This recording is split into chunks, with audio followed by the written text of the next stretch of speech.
Okay. I'm joined here by Kevin Kautzman, aka the Kautzman. That's a nickname he's not aware of yet, but I call him that. I'll take it. I'll take it. Yeah, I don't know if you're like me. I've been called a lot worse. I don't know if you have, but I've been called a lot worse. Oh yeah. Yeah. Oh yeah.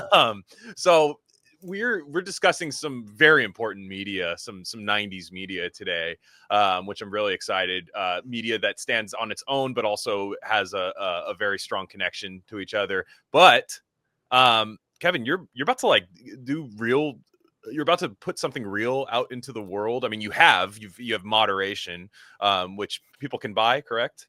Yeah, you can go and get a copy of my play Moderation at Broadway Play Publishing. It is in print now.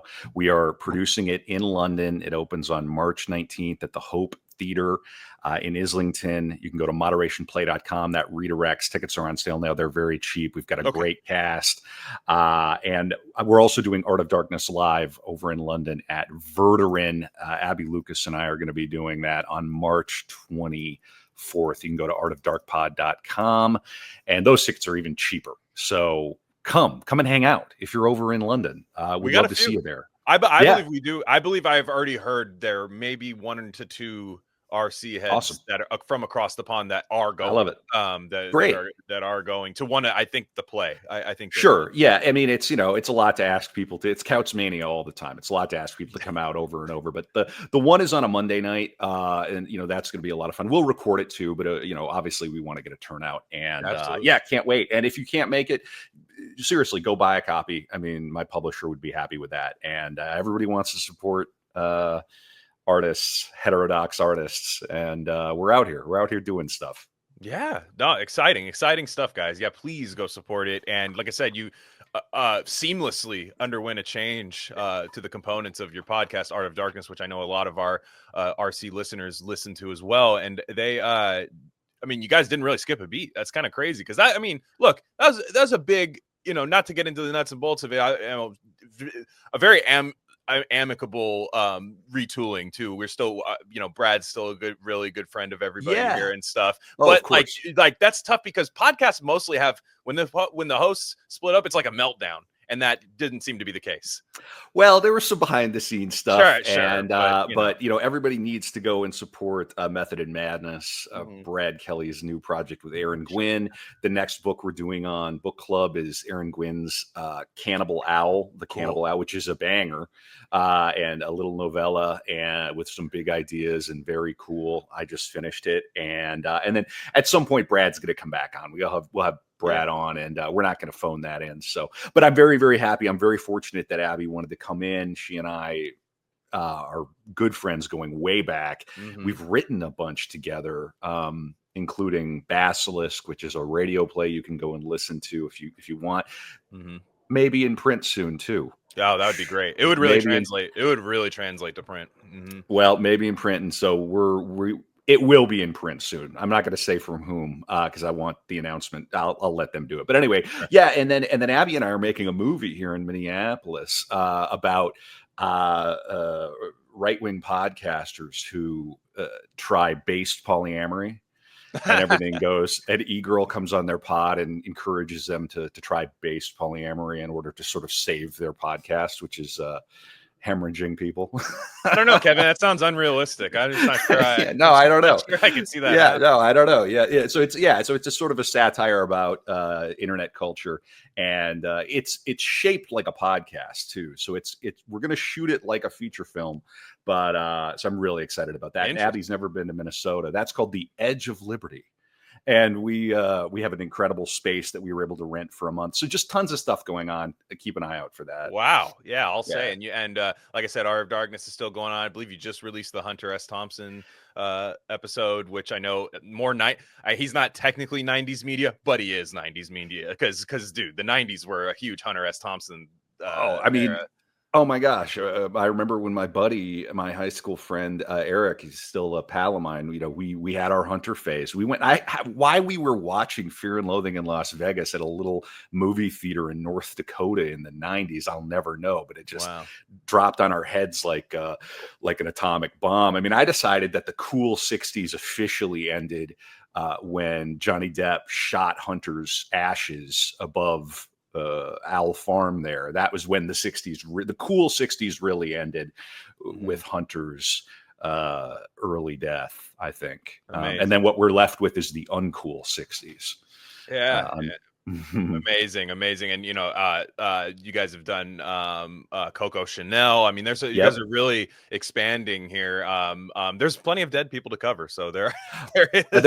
People are always dying. I mean, and of course we're calling this our year of Lynch too. So I've taken to on every After Dark, after every episode, I've taken to pulling a random chapter from Catching the Big Fish, David Lynch's great book on meditation and creativity, and reading from that. And there have been some funny coincidences. Like the first time I did it was after the Chanel episode, and which Abby did. And the first phrase from the chapter I pulled at random was, "I love the French." I'm like, there, David's spirit is moving through the air, like Catching the Big Fish is divination, that's sure. I've tried that. Yeah. So, and that's one of the things we want to talk about today, right?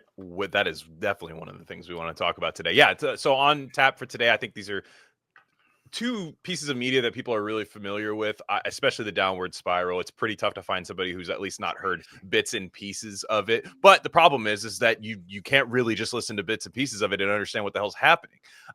So we're talking about originally, I think when I was on a Dark Room episode, I want to say Reznor comes up because we were talking Bowie, because they definitely intersected at times, and had a nice team up in the 90s. There's some really nice footage of Trent and David talking on the 9 Inch Nails DVD. I want to say it's part of the Self-Destruct tour. There's just these montages of clips of David Bowie horsing around with Trent Reznor that are really fun. But I remember you brought up how much you loved 9 Inch Nails, and you had seen them with A Perfect Circle on the Fragile tour, and I was like, well, that's my guy. I want to cover 9 Inch Nails a lot. Sai's not the biggest fan, I don't think, so I was just like, I don't want to. I would hate to just put that on him, because if you're not a fan of 9 Inch Nails, it's a tough sound to like, it just, if you just like, this doesn't do it for me, that it's an aggressive, very it doesn't really ask you for consent at any point. It's scary. So right, and there's not going to be one 9 Inch Nails album that you're like, that's the one for me, but I can't listen to any of the rest of it. I know, right? Like, I know. Pretty Hate Machine, that's it. No, it's kind of all or nothing. I think. Yeah. So growing up, it's funny thinking about because it's like it's 9 Inch Nails / Trent Reznor. If anybody who doesn't know, it's Trent Reznor was a man who grew up in rural Ohio. Very sad to think like his parents kind of divorced, but then like he just didn't stay with either of them. That's kind of it says a lot. It was his grandmother who principally raised him, right? Yeah, and she died. And she died during the Downward Spiral, I think, or at least on the tour or something of that nature. He was really. I remember that. It was having an unfortunate go of it. I can't remember exactly the timeline, but it was in the 90s during the height of 9 Inch Nails. She passed away. She was the one that taught him or encouraged him to take up classical piano, and which is the making of a true star. He was cleaning toilets. I mean, this is not a Hollywood nepotism guy. This is a guy that was cleaning toilets, and he constantly brings that up all the time when in the interviews. Like, I used to just be cleaning toilets, in this way where he's like, he is this control freak, and he kind of, obviously when you're doing that job, I don't think anybody really enjoys it, but he was like, it was kind of, there was this sense of freedom I had where I could do that job, then go do my music. And he's like, but now after the first 2 9 Inch Nails album, I know Broken was technically under a different name because they were getting out of a contract. He kind of felt like he was not doing what he signed up for. And he was kind of a Sisyphusian kind of guy where it's like, you don't think that guy can ever actually be happy. I even get the idea that he's not even happy doing the Challenger score and making millions and millions of money. He's finding a way to be sad about that somehow too, because he's just one of these perfectionist guys that I really relate to, in a sense where like, you hate that I hate the cleaning toilets and then making music. Now I get to make music and make millions of dollars. And now I'm mad my record is second to, whatever, Filter or something at the time. Like you find who their guitarist had left to create Filter at the time, which comes up on the album under the track Piggy. But I just find him fascinating. I find him fascinating. I find the music fascinating. I find people make so much of the lyrics, but this man speaks to you through sound and through Mhm. every medium, more so than anything. Oh yeah, it's And an art. It's always been an art. It's been an art project from jump. yeah, Yeah, and people, he always balked when people would call him industrial, and it was the people always wanted to give a sound to what he was doing, but it's like really it comes from a lot of like, especially the early Nine Inch Nails stuff comes from, like, in my opinion, like New Order, a little bit yeah, of Peter Gabriel. I said he's sure. kind of a Prince figure to me. I don't know if how Mhm. he feels Absolutely. about Prince, but his process feels very similar, creating these proxy people to write through, kind of being this guy that never really fits in. When you watch Trent Reznor play Mhm. around and screw around, he never really looks like he fits in with the person. Even though it looks like a fun time, you're like, that guy just doesn't seem like a guy that should be laughing and smiling right now, Well, he's an auteur, Yeah, uh, yeah. a musical auteur, and we don't get that many of those, and it's very rare one comes along. Certainly at this level, who's influenced everything: hip hop, Yeah. rock and roll, in everything, just influenced everything. And there was no bigger album in the '90s than the Downward Spiral.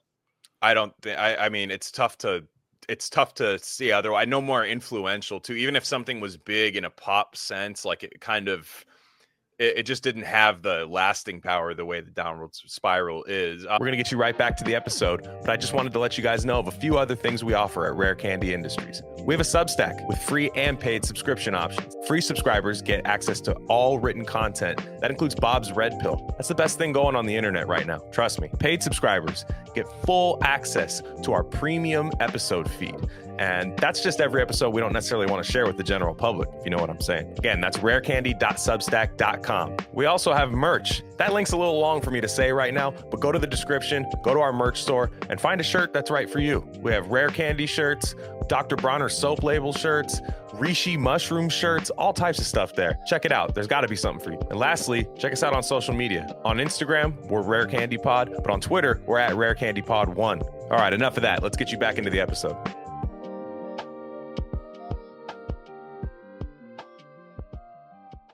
But tell me about this. Like, you're a little bit older than me. I Mm. got into Nine Inch Nails as a kid because Yeah, Closer was playing on the radio. People don't know crazy. this about Closer, and Closer is really one of the only songs Closer and Hurt are the two songs you're gonna take in isolation if you can, even though they mean something completely different, I think, in the scope of the album, which we will talk about. But I remember hearing Closer on the radio. My parents, we had a station called Live 105, but then on 92.3 KSJO. Now both of these places are Spanish mariachi things which happens in California. You either die a rock and roll station or live long enough to see yourself become the mariachi station. It's just what happens. Hey, And all right. it's great. I mean, those guys listen to it. The dudes Sure. in the fields listen to it. Like Hey, yo. they will listen to it. But both of these stations back then, Live 105 was like the alternative rock. They would play a lot of Green Day, a Right. lot of things like Yeah. that, and they would get the Downward Spiral. But then 92 KSJO used to play unedited stuff. If the lyrics were muddy enough, they would not play unedited. So example, they would play Alice in Chains, Man in the Box. They would say, eating his shit. They would say that. Right. Like, it would Whoa. say And you're shit, like, you're 10 years old, and this is like incredible. my Yeah. dad's driving and he's like, what? And they were hip. They weren't Sure. like, Beavis and Butthead's neighbors. Like they were hip. Like they liked all this music and stuff. And they were like, whoa, they're playing it unedited. Now they played Closer unedited once. And I remember my parents were like, we should change the station, but they're like, this song rules. It's a bop. Yeah. And they would play Closer at clubs with like Madonna, where they would be playing Madonna because it has that bass and the groove and he has all of banger. He has all of these ways of accessibility into his music, whether it's bass, whether it's that compressed like Mad Max Fury Road guitar, like or the drums and stuff. He has all these ways in, but that was my first way in. And then I got my cousin to give me the Downward Spiral because my parents wouldn't buy it for me because I was probably 5 or 6, and I mean, I think I was 4 when it came out, but by the time I actually like wanted it, it was I was probably 5 or 6, and they're like, not happening. Wow. Sorry. And that is crazy. My cousin gave it to me along with Offspring's Smash album. He gave me both of those. The Offspring were great. They were great, man. Don't look up what they're doing now. Horrible. Yeah, no, I don't. It's all right. It's all yes, good. Smash was an absolute masterpiece album as Yeah. well. They gave me that album, and then I kind of just became a fan after that, and I just kept going. But now you were a little bit older than me at the time, so I want to know your genesis into this. Wow, this is gonna be fun. This is why I love coming on Rare Candy. So I grew up. My childhood was strange. So I grew up in North Dakota. My father passed away from an overdose when I was 4 years old. And that was like a bomb sitting under the table because we had no idea what that meant. We didn't even really know until later. And then I was sort of half raised by a great aunt and great uncle who had originally grown up speaking German on farms in North Dakota. So I got a lot of exposure to that generation. And then I had my kind of boomery Gen X parents. My parents were school teachers and my mother remarried. And I had a really long road to get back to appreciating classic rock and the stuff of like Zeppelin and Sabbath and Floyd and all that, in part because my father was a rocker. Nice. He loved all that stuff. He was a pill popper, and that's what got him. And a drunk. But that music was the music of my childhood. And these stories that I would hear from my mother would always be about, the day your father wept because John Lennon was, the day John Lennon died, your father wept, and all these stories, right? Well, and my mother remarried, and she married, and I love my stepfather. I'm not throwing shade, but she remarried a guy from the middle of nowhere, like where the devil teaches you how to play the blues in the snow. His father owned a bar in Robinson, North Dakota. This is a fun story. I'll bring this all. I'll land the plane. Trust me.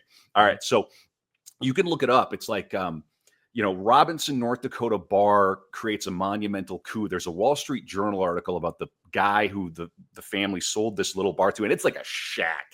It's like a Johnny Cash Roadhouse shack with like no windows, they'd have titty nights or whatever on Thursdays, that kind of thing. And the guy, it's a long story. There's an article in the Wall Street Journal about that bar if you want to see that bar and why, whatever. But that's where my stepdad grew up. He listened to country. Okay. So the music in my family's household went from like the greatest rock and classic rock with my druggy dad to country music. And they were not hip. They were really, really worried because, what does that music lead to? Okay. Well, I'm 12 years old and this neighbor kid brings over the Downward Spiral. One of these neighbor kids that I probably shouldn't have been hanging out with, right? One of these rough neighbor kids. Again, school teachers. How did he dress? How did this guy dress? Dress? I mean, this would be thrift store clothing. These were kids. I grew up around people where like we would have a cookout and people would get pissed that we weren't sharing the food because they weren't eating. I grew up around rough like people. You're Trent Reznor.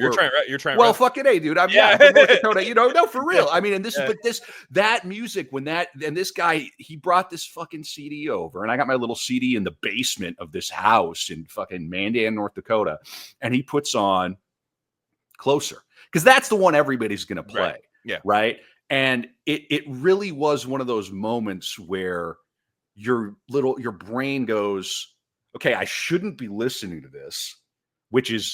That's like catnip to a preteen or to like a teenager. I must have been 13 or 14. I don't know if this is like the week it came out or whatever. But then you start to put the pieces together and you go, this is incredible music. Like it moves you on this just totally primal level. It really, even if it's not for you, I don't think you can deny that like the Downward Spiral as a force. It's like the movie we're going to talk about later. It moves you on some level that's just beyond, normal. In the same way, too, like in the exact same way, which is kind of weird. Yeah. Right. Like just this sensory experience. And I remember that. And between that and Tool and even like Green Day, that Dookie, that album was huge for us. First album ever. We're kids. Album ever. Yeah. Yeah. We're kids from the middle of nowhere, and you realize you can dance to this music and this makes you, suddenly you're able to have these feelings and you're able to like, and albums like the Downward Spiral, there wasn't a museum we could go to, there wasn't even internet yet. It was like encyclopedias, and you would like even like just pick whatever. You'd have to go to the library, put a CD into something, and then you'd have this hyperlinked dictionary encyclopedia, and that was like mind blowing to us. So it was right at that perfect time, and now you realize like, wait a minute, this is like a work of art, right? And it pisses off mom and dad. So shove it right into my veins. Now let me say one other thing about Nine Inch Nails. It wasn't the downward spiral that like I think really like got me. It was Pretty Hate Machine. When I got my hands on a copy of Pretty Hate Machine and then started some guy, we were playing like Magic the Gathering one night with this like older guy, some older burnout, right, would have us around the high school kids. And he was playing Pretty Hate Machine on repeat all night. And I just went into this like fugue state and went, I got to get my hands on this shit. What is this? And then between that and the downward spiral, I'll just again land the plane and say that music was like a skeleton key to everything cool. And suddenly you're, and where I grew up, the band t-shirt that you would wear, that was like a tribal signifier. And you knew everything they did. You better know all the tracks, like the order of the album. It wasn't a fucking Misfits shirt for like a girl in 2005. That's different. No, you have to. Yeah, I saw a barista with a Deftones shirt. I'm like, what's your favorite Deftones album? I know. And people think that's a meme. I think it's important. I think it's important to get on these kids' ass about that. Like, listen to the music. The shirt is cool. I agree. The album is cool too. Listen to it. Yeah, I would never throw shade if somebody just wears the shirt to wear the shirt. Like whatever. But for me, it's a conversation starter, And in my high school was weird, man, because it was the only high school in town, and so everybody knew everybody. Everybody had known everybody forever, and we had the freaks, the burnouts, the goths, which we were, and then would wear black all the time. The trench coat kids, that was us, and that was a weird year. But then we also had like the ranchers and the cowboys, like it was just so Twin Peaks. It was so bizarre. And, but dude, I love it. And I miss that. I miss that era of the Metallica shirt, and the more worn out the shirt is, like the cooler it is. And if you had the Metallica shirt from the show, that was maybe your dad's or whatever, your uncle's, that was cool as fuck. It did not matter if it was all, scuffed up, or that was the point, typo negative. The guys that had the typo negative shirts and everything, it was just a rich, kind of chud culture out there in the middle of nowhere. And that was our art. That was the art that we got. That was our that was what it was, man. And I collected every Nine Inch Nails CD. I had every single disc. I had Broken. I had the Broken B-sides, the sort of blue looking one. I had Pretty Hate Machine. I had bootlegs. I had all of it, and all the way through the Fragile. I was in the newspaper in my hometown because the night the Fragile came out, it must have been a Monday night going into Tuesday, right? Because CDs used to come out on Tuesday. That's right. I was first in line, and they had, I had my picture, and this kid, they're excited. I mean, and that's a good that's a good record too, man. You got to give that record respect. What a hard thing to follow up. It's really good. It's a good record. People love to like. It's kind of weird when you talk to Nine Inch Nails fan. There's people that go, everything after the downward spiral sucks. I'm like, no, it doesn't. It's just you can't make that album again, even if you had.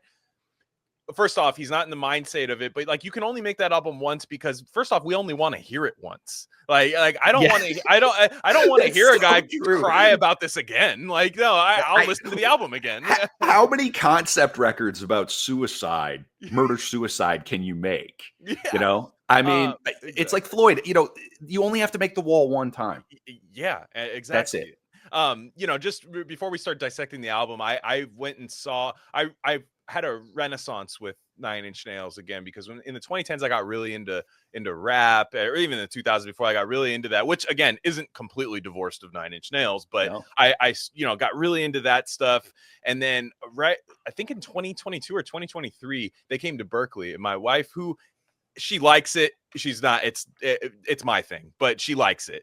She's like, yeah, I'll go. It sounds good. And they play at this place called the Greek Theater in Berkeley. There's one in LA too, but this is a completely different one in Berkeley, and it's right outside the University of Berkeley campus, and it still has the Greek cement like general admission seating of just like Greek rows. You're just sitting on stone and watching it, and it was all 40-something-year-old people with the damn Bob's Burgers haircut, and girls that were 40 that maybe didn't look quite the same as when Downward Spiral came out, but they had the bow ties, tattoos on the back, the ribbons on the back of their thighs and stuff. It was just so funny to see all these people again congregate, people that I probably disagree with on a lot of stuff right now. Sure. But they were like, when my wife would get up to use the bathroom, they would save her spot because it was general admission, like really nice community. They come on, right? They come on, and I had never seen them live before. I thought I was gonna have a seizure. They open up with Somewhat Damaged, which is still probably my favorite individual Nine Inch Nails song. That comes on, and I'm like having a panic attack. I had just chewed, I think, 2 gummies, which is not, it's a lot for me. And then I had a couple beers too. And then you just hear that don't, and you're like, okay, this is cool. And then you hear, and then the strobe lights go on, and I'm like, holy shit, I don't think I can make this. But then, like when Homer Simpson goes to Japan and his eyes just dilate and he like tunes in, that's exactly what happened. And I was locked in. I didn't want the show to end. It was unreal. And this is a guy who's probably 50 right now. And Trent Reznor, I will say, he said this in an interview with MTV, with that kind of cute girl British VJ they used to have back in the day. I forget. Adam Curry. No, but no, I forget what this chick's name was, but she was cute, and she was interviewing him, and he was like, if I'm still doing this when I'm older, I don't want someone to say, man, despite all the stuff that guy, he's going through, he still sounds kind of good. I want to like hit you in the fucking mouth like I'm 23 years old, and they do. He's still fantastic. Oh, and the music sort of suits that. Like he could probably still do this when he's 75 or 80, as long as he hangs onto his voice and everything. But even that, it's like nobody goes to Nine Inch Nails for the singing, right? He still sounds really good though. Like it's crazy. And he's such a sound. He's still breaking equipment that doesn't work on stage. He smashed some weird old haunted mansion piano in front of everybody. He still got it. He looks even better than he did in 1994. He looks fantastic. Well, I mean, I think he's sobered up and he's taking care of himself. And he's got that Hollywood money. Yeah, well, he's got that. He's got that Oscar money. He's got that Oscar money. Social network money. I'm taking my teenager. I'm taking my 16-year-old daughter to see them in August. So that'll be really cool. Dude, it's going to be great. And they're still, they're phenomenal. I mean, they're still phenomenal live. So the Downward Spiral, this, like I said, came out in 1994. You could have told me it came out in 2005. I'd believe you. You could have. It sounds so advanced. It's such a maximalist album, both emotional and production wise. I mean, you just think about just from what he's doing production wise, and mixing and from an engineering sense. And I know he has help with this stuff. It's not just him, but you picture like those 70 millimeter shots where you see a clock in the corner and that clock becomes more ever present. That's kind of like you hear these voices or these weird noises, these sounds that come in. And one thing I love about it, and we can talk about the concept of it, but one thing I get more out of it nowadays is less murder suicide and more postponing accountability for being a bad person. When you listen to the songs, I mean, right off the bat, it's Mr. Self-Destruct. It's I'm an asshole. I'm a fucking idiot. And people talk about this ego, this character that he's creating. No, it's him. It's him fighting inside his own head. Yes, that can be a character at times. It can feel like a real person. But you start with Mr. Self-Destruct, and it sounds like you're being dropped into like a wartime plane, and it's like rattling, and it's like you're in the cart. You're like, am I supposed to be sitting here? And it's just metal rattling almost, and the tempo of it. Whereas anybody who's making this concept album for what it is tempted to start with a very ambient, like just like real like minute of just keys. Like an overture. Yeah, an overture. No, it's just loading, bum, bum, bum, bum, bum, bum, and right away, because that's how these emotions hit you sometimes. Is you wake up in the morning and your heart's racing, like when you're really in a bad mindset, and it's just boom, boom, boom, and right there, he owns you at this point. He owns you the way his addiction owns him on the album. It's amazing. Absolutely. Yeah. One of my favorite things to do, this is so niche and silly, but I love to go to the Tate Modern in London. I get to do this next week. It's probably my favorite museum. It's a modern art museum. It's in an old power plant. So that's a vibe. And it's this high contrast thing. There's some Francis Bacon there. I love to put this record on and just walk around a modern art museum like that. That's tight. It's cool as hell. I like to drink like 3 or 4 espressos before I do that. Yeah. That to me is just a perfect afternoon. And it's just yeah. so jarring. And yeah. It's fun. It's fun as hell. And I gotta say this because I'm the old head here on the scene, right? You gotta listen to this album from the beginning to the end. You have to. Don't just throw on Hurt and listen to that. It does not. You can. It does. One, what are you doing with that in your playlist? Like, come on, get the help you need. But also, like, it's an experience. You know, you have to listen to everything that came before it to get to that point. I really believe that. Yeah. It's a concept record. It is a concept record. One thing about Trent Reznor that he did, similar to like somebody like a John Cassavetes, so these people, he kind of gets off on being a little inaccessible and then hating when people find something inaccessible. He's kind of one of these contradictory figures a little bit, where he'll say, "Look, Pretty Hate Machine is track. It's great. It still sounds phenomenal to this day. There's a remaster of it that sounds really good. He still retools songs like Sanctified and plays them live in a different setting. Very cool. And then you have Broken, which he was already pissed off at the industrial label, so he made just like a butt rock, like mean butt rock album for his version of that. That's a great album. It's fantastic. Broken's cool. Yeah. Last sounds like I'm about to fight the Scorpion King, played by Dwayne "The Rock" Johnson, in the desert, I have a sword and he just comes up like a worm in Dune or something. It sounds amazing. Still, and the lack of guitar you hear in music nowadays is like it kind of shocks you. You have to like turn it down a little bit when that song Last comes on. You're like, oh, like what's happening?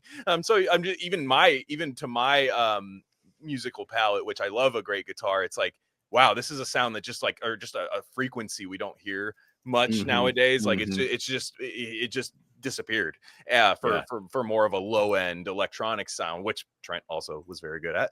And but yeah, just you start this album with Mr. Self-Destruct, and now you talk about the murder suicide things. I'd like to hear you just talk about that, because I kept hearing a man who is clearly ruining his own life, and the minute you get a track that's acknowledging his accountability, he then projects it onto something else 2 tracks later, like a true addict would. Yeah.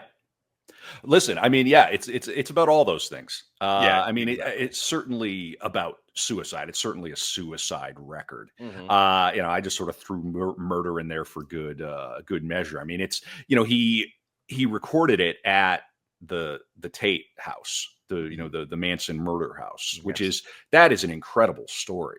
What a thing to go to, because his first album was super successful. I got an even older old head buddy of mine who was a fixture at First Avenue over here, the famous venue where Prince shot Purple Rain. Yeah. And apparently they had toured on Pretty Hate Machine for years. I mean, it was just super successful. He kept coming around over and over and over and again. And it just built and built and built and built. And the anticipation for this follow-up record was just massive. But yeah, I don't know. I mean, it takes you to about the darkest place that any album can go when you finally arrive at that final track. And it covers all of these things you're talking about in terms of like addiction.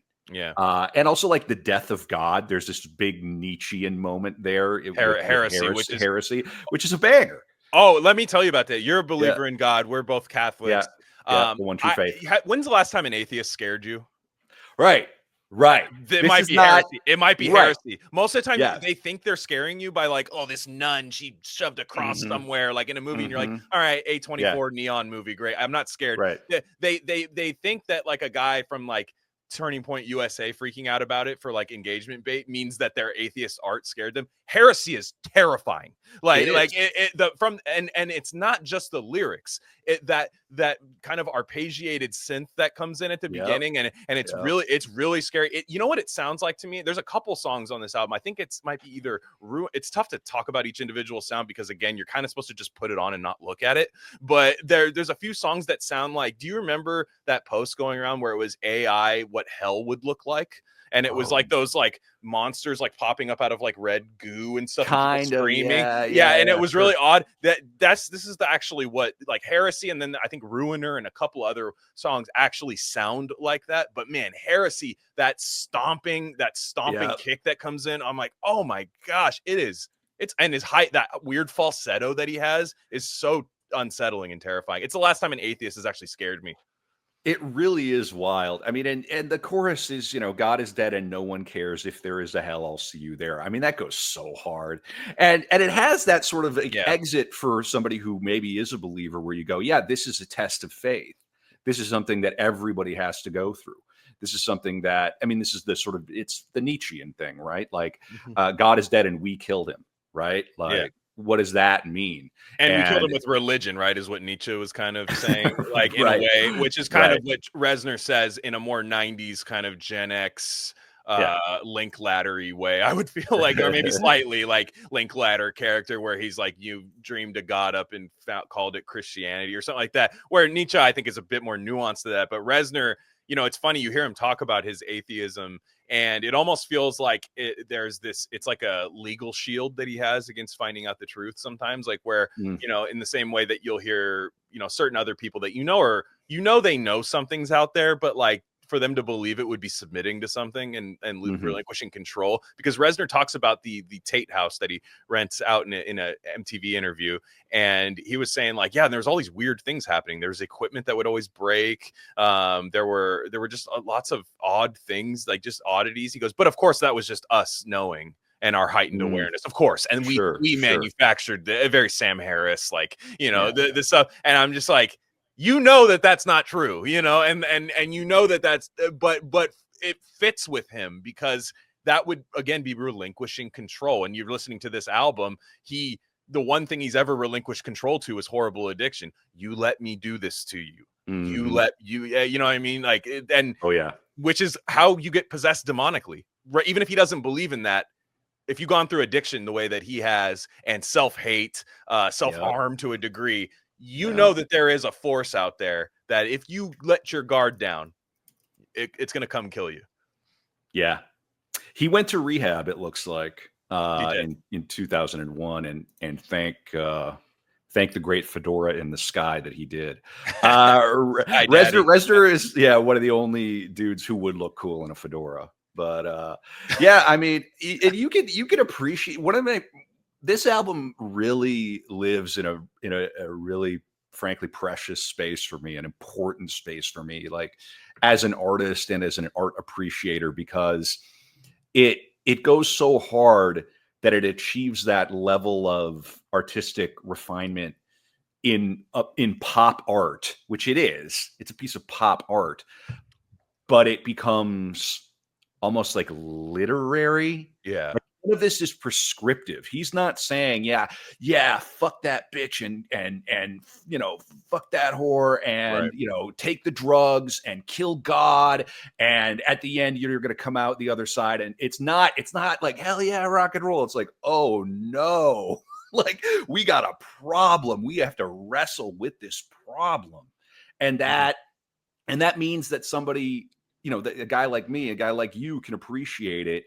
And, maybe you play it for your priest and it's not for him, right? It's not going to be for everybody aesthetically, but inside the material itself, there's this it's a cry from the heart, and it's so genuine and it's so immediate. You couldn't make this album again. No, I don't think. And it was the perfect intersection. And when I say perfect, I'm saying that in kind of scare quotes, because it was not a good time in this man's life. And what was funny? This says a lot about the creative process, and I think a lot of people can take something from this. He talks about writing the album, and he was talking about the success of Pretty Hate Machine. and how that was to him just 10 or whatever, or however many songs that he made at the time and put them on the album. And he's like, I kind of want to do more of a concept, something that you can't skip around on, something that, or you can, but you won't get it if you do. And he sat down and he's like, I want to write about this thing I'm going through, or a certain character is going through. We know it's him though. And I want to sit down and write it. And he said, I was writing these songs and it just wasn't working. So he said, fuck it, I'm going to scrap the whole idea and I'm just going to write 10 songs like I normally do. And then he goes, I actually did what I was trying to do at that point. He says that was so deep in my subconscious, right, that even if I wanted to scrap that whole idea, I still ended up writing the songs and they all worked as one. And I feel like a lot of people force concepts a lot of times, where they go, I'm going to sit down and write this thing. It is a concept. But a lot of times, if you're so hell-bent on doing a concept, it's there. It's going to come out. There will slip, almost a Freudian slip, will happen. And then you will create the concept album. So any writer, anybody like that, I feel like that's something really good. It's kind of just letting go in a sense, and just letting, right. I love it. I love it. Oh, I think it's great. And we're going to talk about Lynch later too. It's like you need to have the shape of the thing kind of maybe in your imagination, and then just let yourself go. Right. Can I read this famous quote about the house and meeting the sister of Sharon Tate? I think it's an important, interesting quote.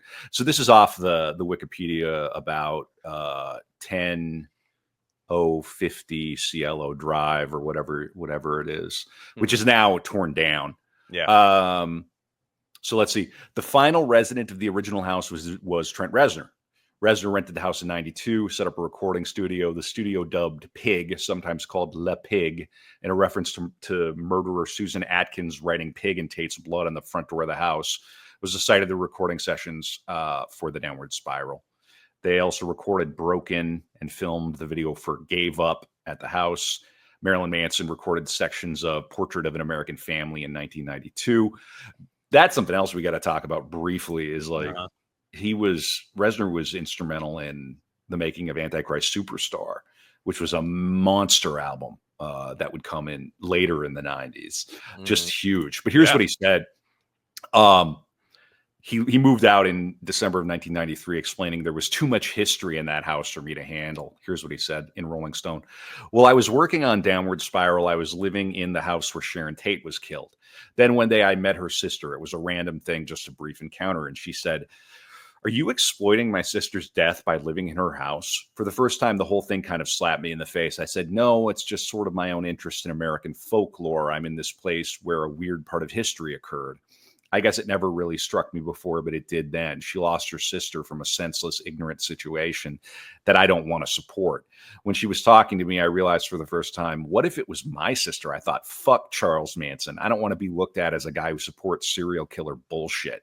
I went home and cried that night. It made me see there's another side to things, It's one thing to go around with your dick swinging in the wind, acting like it doesn't matter. But when you understand the repercussions that are felt, that's what sobered me up, realizing that what balances out the appeal of the lawlessness and the lack of morality, and that whole thing is the other end of it, the victims who don't deserve that. Yeah. He had his sort of true crime infotainment wake-up call.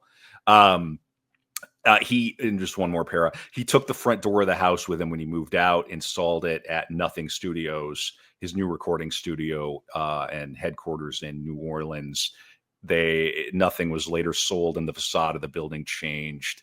An artist named Christopher Moore acquired the front door, and then it was sold in an auction to an undisclosed buyer for $127,000. The reason this is so fresh in my mind is we are getting ready at RC to do a big Roman Polanski episode, and so there's a picture in Life magazine where Roman Polanski is sitting in front of that house post everything, and he kept going back. He kept trying to solve the murder and stuff. It was actually really crazy. It's Roman, or I think it was like Roman by Polanski is what the autobiography is called. You cannot get it on Kindle or Audible or anything. Polanski's not viewed in the best light right now, but if you can find a used copy of it is phenomenal, by the way. But that door had pig on it. It said Crazy. Pig. in blood. And I'm assuming obviously it got taken off the door and stuff, but whatever. But what's the second track of Oh man, you're gonna of put the me on the spot. Downward Spiral? No, I know the Well, answer. It's it's Piggy. yeah, Piggy. Yeah, Piggy, and there's also a song called March of the Pigs on the album. a pig. Now Yeah, you. Piggy, there was a guitarist in Nine Inch Nails touring band before that left to start a band called Filter. Do you wanna take my picture? I saw Filter in Yeah. concert. My teenage daughter became a metalhead all on her own, and we went to see Alice Cooper, Rob Wow. Zombie, Ministry, and Filter. And listen, Filter still got it. They wrote some bangers, Yeah, they man. had some good songs. Yeah, Yeah, they were "Hey Man, Nice Shot," right? That was yeah, there. Yeah, yeah. that song rips still. What is it, Yeah, Bud Dyer or whatever? Was Bud that his Dwyer. name? Yeah, Bud Yeah, Dwyer. Bud Yeah. Dwyer. Yeah, But yeah. no, so that now Reznor claims that was the guitarist Richard. I'm forgetting his name, but he left the band. Presumably not in the best way, and he did the song. They used to call him Piggy all the time, and Oh. the lyrics do check that out. However, I think there was a double entendre at play. I think he was leaning into the whole pig thing, and then March of the Pigs. The thing about Reznor in these early albums is that there is this kind of real working class critique of capitalism inside these, or Sure. like wrestling with capitalism inside these records. I mean, he opens a lot. I think they still open a lot of shows with "Head Like a Hole," and there's no better tune than "Head Like a Hole" in their whole catalog. That's a banger. What's that about? I mean, it's about kind of America and how we make Right. money our God. And there's no lie detected. I mean, you don't have to agree with all of Reznor's politics all the way through his entire friggin' life to go, that's a banger. We do that. That's really what we worship. Yeah. It's a warning. Exactly. And you bring that up, and it's like that's obviously lyrically you can hear the critiques of capitalism, but again, I love viewing this from the sense of an addict talking in a Dostoevskian Notes from Underground kind of way, where you're just like, I'm the problem, I'm an idiot, but here's society, here's the women that have wronged me, here's the my dad. That's a great way to look at it. I love looking at it from this way, because you have the even like March of the Pigs, like, yeah, of course he when he talks about it, he's like, I just think about American consumerism and all this stuff. But when there's that refrain where it's that uncomfortably long pause, that doesn't it make you feel better, and like where you get that temporary relief, and then you're kind of like, is the song over? And then it comes back in. It's just this kind of way of somebody wrestling with coming clean, with purging the true thing, but unable to get through that. Like, it's my fault. I did this to myself. Whatever's conquering me, I let it in. I did this. But later in the album, right, you get songs like Reptile, where I've watched a couple of which is a fantastic song. But Reptile's crazy, and where it comes in the record is crazy. You're like, oh shit, I'm still in a movie. This is still a movie. Yeah. So you have Reptile, and then you have Closer, which are two like kind of sexual in a way. Mm-hmm. You can view it in a vacuum as like a misogynist sexual song. Now, people were saying, like, there are people that kind of omit these things when they talk about it on YouTube. There were a couple guys that did some nice summaries of it, their interpretation of it, but they were like, yeah, Reptile just kind of doesn't seem like it doesn't really seem like it's part of the album lyrically and stuff. I'm like, no, the guy hasn't blamed women yet for anything. That's next on the row. She leaves a trail of honey to let you know where she's been. Like that. It's like, dude, it's not high concept. These dudes back in the day, you used to write a song about women in a negative light. Like, you used to do that. Now you can only do it in rap. But like back in the day, rockers used to do this all the time. And now people through a modern lens want to like kind of cast that song out a little bit. And then you have Closer, which, yes, Closer, obviously, if you were to listen to that in a nightclub or something on like some like great 90s ecstasy or something, like if you were listening to that, you'd be like, wow, this is a great, crazy, like kinky sex song. That's about just getting dominated by your demons and stuff. It's about it's your demon having its way with you, and it's actually pretty scary. But it works as both. That's the genius of Trent Reznor, is that even though he doesn't want you to listen to these things in isolation, you can listen to it in the scope of the album and get something completely different about either of those songs, really. Yeah, those two songs are definitely two sides of the same coin. Yeah. For sure. Yeah. And you have the Bowie side of it. You have the Bowie low influence coming in later. I know that's probably one of your favorite albums ever. We've talked about it. Absolutely. We've talked about it. We've Yeah. talked about it many times. But you have these. What is it? A Warm Place? I can't remember the song, but like the Mhm. very very Bowie, just classic Yeah, A Bowie. Warm Place. Yep. Brian Eno, Warm Place. You're right. I'd never made that Oh, connection. Right. Yeah, of 100% course. that. Yeah, it's Yep. 100% that. And then, it's no question later that him and Bowie, collaborate and become good friends for a while and go and tour. And tour. He used to sing I Hurt. He used to sing Hurt with them on tour. Yeah. Incredible. Yeah. Yes. And you should go and watch that media if you can get your hands on it. I can't remember the name of the tour, but I saw him in Brooklyn, 9 Inch Nails. I saw Reznor in Brooklyn Sick. in must have been 2018, 2019. Mhm. And I remember of course, it was after Bowie had died. And oh man, there was a song on whatever. I'm just, we're chatting like we're at a bar, right? There was a song on one of those records that was clearly an homage to Bowie. And I Mm. remember seeing him do it live, and I'm like, oh wow, he's really channeling like the grief and the passion for Mhm. this. Can you imagine listening to Low obsessively, knowing it's one of the greatest records of all time? Then you make one of the greatest records of all time, and then you get to hang out with the dude and go on tour with the guy. Like what Mhm. an absolute Chad. Like it's There's a just so beautiful thing. There's a cool. beautiful moment, and I think it's on this Mr. My buddy Scott could definitely help me out with this because since he knows all about what's on CDs and like special edition DVDs. But I think it was on the Self Destruct Tour DVD where there's just a clip of Bowie laughing his ass off. He has this amazing laugh that you just don't really get often, where he's like doubled over laughing because that one of the crew member guys on tour looks like Brad Pitt, and everyone keeps calling him Brad Pitt. And then one guy says he's too fucking stupid to read a script. So like otherwise he'd be Brad Pitt, and everyone starts laughing. And it's just beautiful hangout between these two. I mean, two of probably my top 10 to 15 artists of all time. Bowie probably being close to one, honestly. And Yeah. it's just amazing. I love it. Well, this all has me thinking about one of Tarantino's greatest movies, right? Once Upon a Time in Mm, Hollywood, and how what does that center around? That centers around that event, that sure. the Tate murders. I have a poster that I got it in Brooklyn. My wife, then girlfriend, got it. You can't see it, but it has Sharon Tate's name on it. It's like a framed movie poster from Mm. this like beach movie, Don't Make Waves, and we got that. I have that. So it's like, but this event, and you're talking about Polanski. I mean, that Yeah. makes me think about Rosemary's Baby. Mhm. Just that event and those murders and what they meant to that generation and what it signified to people. He's right to call it folklore, but it's not folklore. It No. really happened. And to channel that into this album that still means as much as this does to guys like us who were nowhere near the 60s. Yeah. We never lived in that time, but to tell us that it matters and that we're still living in kind of the ruins of that dream. That this album is very much about that. And speaking of addiction, you think about the peace, love, and rock and roll, right? Sex, drugs, and rock and roll. Mhm. Well, the drugs lead. What do we have? We have all of that in this album. We got sex, drugs, and rock and roll, but Sure. it doesn't always end well. Yeah. The sex, somebody gets hurt, right? Yeah. You get addicted to that. You can get addicted to sex as much as anything else. The drugs have a dark side. Don't take the brown acid.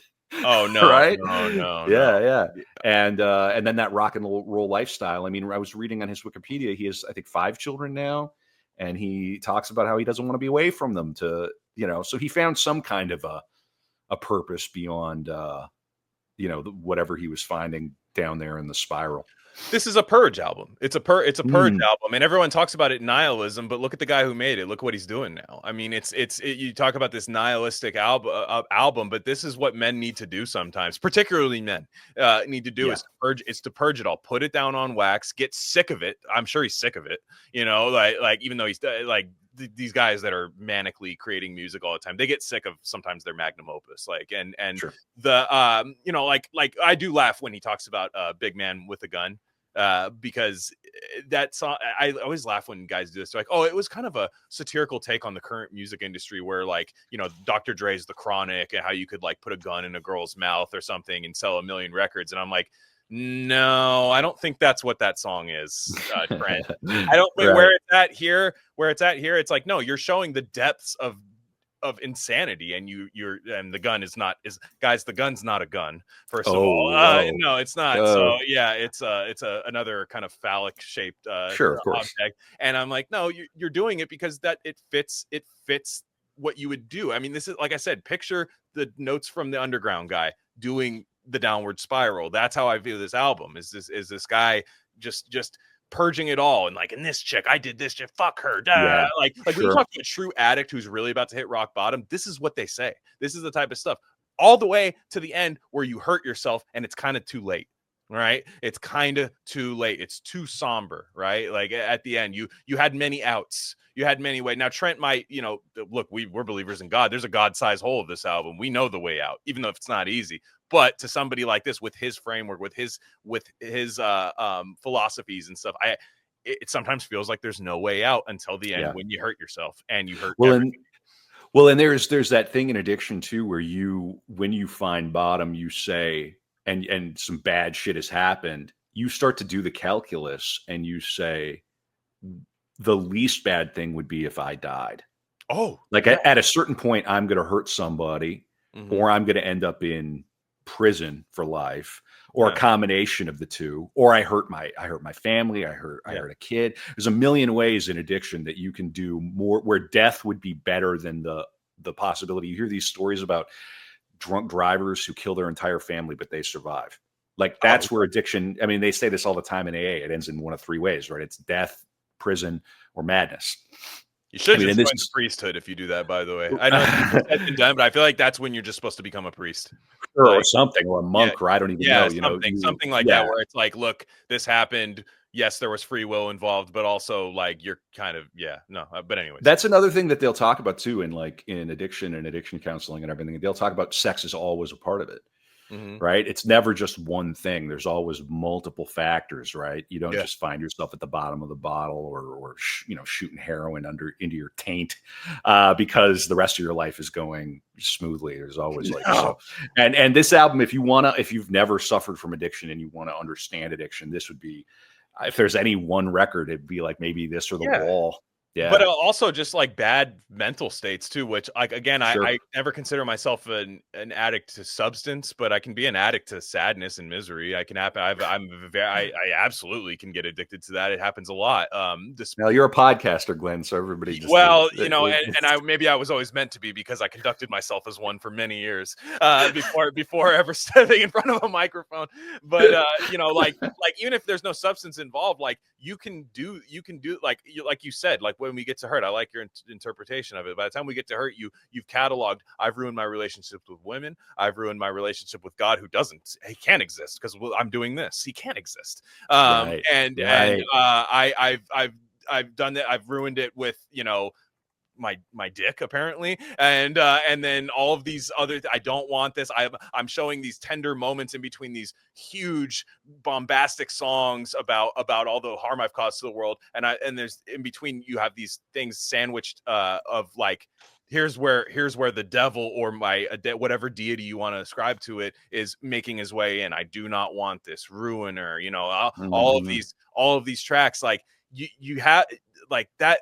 It's just all of these things that it's like reading somebody's obituary in a way, like where you get to hurt and you're like, oh man, that guy died.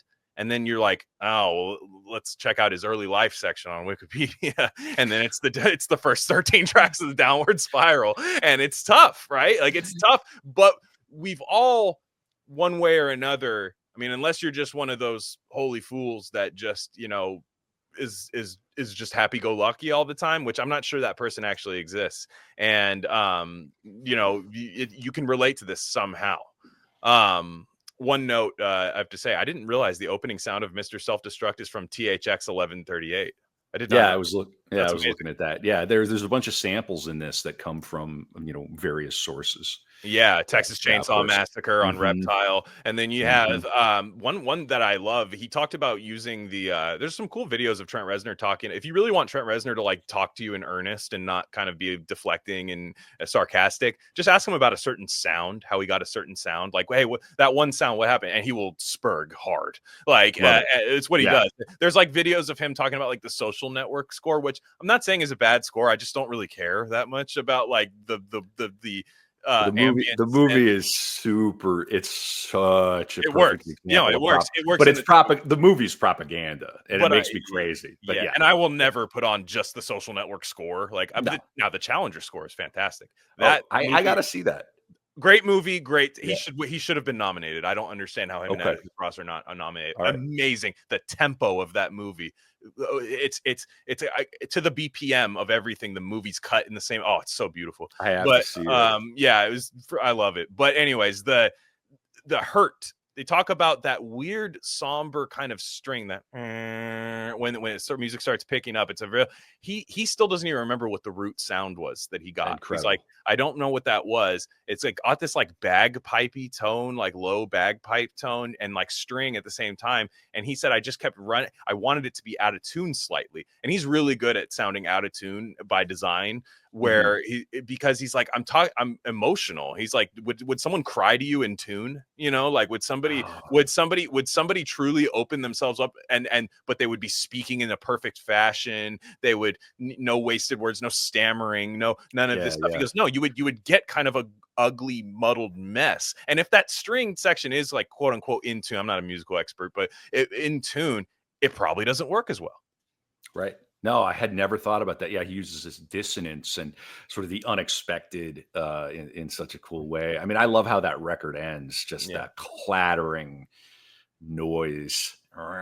Just incredible. And it goes on longer than is comfortable, which it He's tells very you good what at he's that. on. He's Yeah. very good at Yeah. that. Like I said, in March of the Pigs, that silence before it comes back in and slaps you in the face, because you know it's coming. You know it's coming, Yeah. and you're Yeah. trying to get it, and you never get it. You can listen to it a million times, you never get it when it comes back in. Mm. Somebody's gonna fact check me on that they got it perfectly. I'm just saying you don't. I was reading that apparently that song is in a really weird Yes, time signature, like sure. in some weird, yeah. So he's doing it all. Yeah. And last thing I want to say about this album, I don't like the Johnny Cash version of "Hurt." Never have. I've Oh, always hated. I hated it the minute it came ooh, out. I'm ooh. a fan of the Cash Man. I am a fan of the Cash Man. I feel what Trent Reznor was saying about it. He talks about it. He likes it more now, I think, as he's older, like that happened. But he said Rick Rubin just gave him a call one day. This is back when Walk the Line is being made, I think, and Johnny Cash is holding on to till the end, I think. And he talks about it, and he's like, Rick Rubin calls, who's a big mentor to Trent Reznor, really helped him get out of this. Helped him get out of what he was in spiritually and stuff, and just kind of philosophically. But Rick Rubin was like, "Hey, I have Johnny Cash in the studio right now. I think for some reason he would really sing like 'Hurt' really well." And Trent's like, "Oh yeah, they're probably just recording him 100 songs, doing it as an exercise." And he's like, "Yeah, go ahead, sure." Then he's like, "It's on Crazy. MTV." He's like, and then it's on MTV, and this guy's like singing my song, and it's not just because it's my song. He goes, "But that song is like a deep song to me." And I know Yeah. I know it means something to Cash a little bit too. He goes, but I kind of felt like it didn't. I kind of felt like it was a comeback thing for Cash, where he's like, I love that song. And Bowie felt the same way about "Man Who Sold the World," Mm. with Kurt Cobain, where he's like, hey, look, he did a great job. I'm not saying it's bad. He's like, that song was kind of personal to me. I'll just say that, I mentioned my great aunt and great uncle and kind of my upbringing earlier. Like I grew up listening to Johnny Cash unironically. Like we would watch the Grand Ole Opry and all that stuff.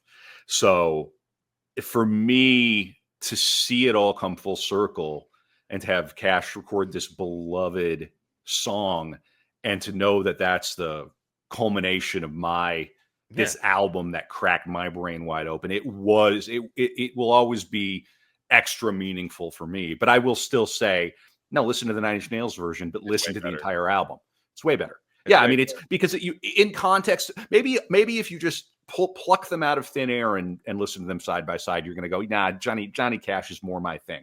Fair, but if you listen to the Downward Spiral and culminate in "Hurt," and then listen to it again from the beginning and then culminate in "Hurt," in that context, it is a greater example of the song. It's the origination. Yeah. Yeah. And Agreed. it means more. Yeah. Man, oh man, I can't wait. I tell you what, Glen Rockney, I am gonna, when I'm over in England and I'm at the Tate Modern Man, I'm gonna send you a picture. I'll tag you on the Bird website on X. I'll tag you Please. when I'm standing in front of what is the great Francis Bacon triptych, the three figures at the base of a crucifixion. Yeah, I'll send that to you, and you'll know I'll be listening to Hurt in that very. I know moment. you'll be spiraling off of 500 milligrams of caffeine. Yeah, right. Unless I meet the plug over there, and then who knows? You know, hey, that's what I'm talking about, dude. You want to jet get lag. real downward spiral stuff. That's the last thing I need when I'm over there trying to make theater. Is, that's a problem. Yeah. Exactly. I'm just trying to behave. I just try to be as housebroken as possible while I'm over there, man. It's tough when you're traveling because you feel footloose. You feel a little bit like, surely this doesn't count. You know? Yeah, dude. Like my father-in-law.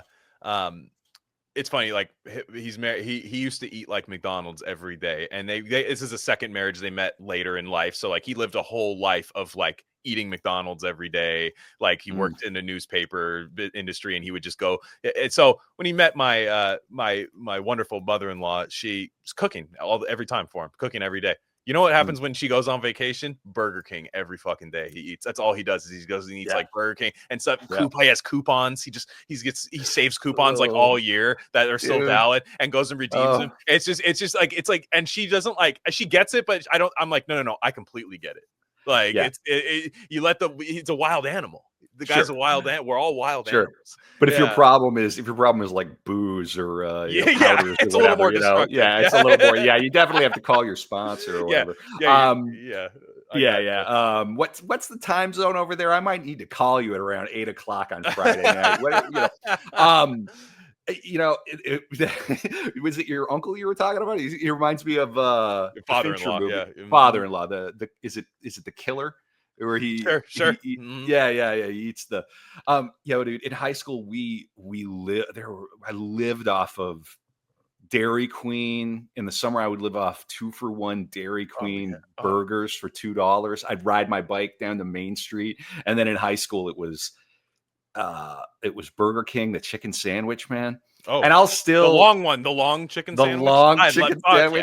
Yeah, dude. I love it. Yeah, dude. And I will still to this day occasionally pick one up just so I humble myself, just so I remember where I came from. You know what I mean? So, yeah. The long my downward spiral album will be called The Long Chicken Sandwich. That's from the 5 to the 6, we be in the mix with that red candy paint job on the whip. I need food for the kids, money for the rent. Fuck a lockdown, baby, can't do shit.